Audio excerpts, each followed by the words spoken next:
এই বাংলাদেশ 1971 সালে যখন স্বাধীন হয়, যারা এই স্বাধীনটা করেছিল তার এখন বয়স হয়ে গেছে, বা সেই সময়কারে যারা সব ছিল তারা এখন বয়স্ক হয়ে গেছে।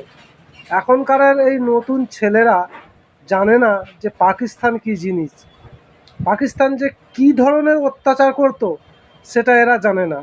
এরা আবার সেই পাকিস্তানের হাত ধরবে, ধরুক, অসুবিধে কিছু নেই, তখন আবার ভারতের কাছে ছুটে আসবে। এলে আমাদেরও নাতি বলে নাতির সাহায্য তো করতেই হবে, নাতি ভুল করলে নাতিকে তো ক্ষমা করতেই হবে। যাক, অসুবিধা কিছু নেই, নাতি ভুল করছে, ভুল করুক, ভুল করে শিখুক।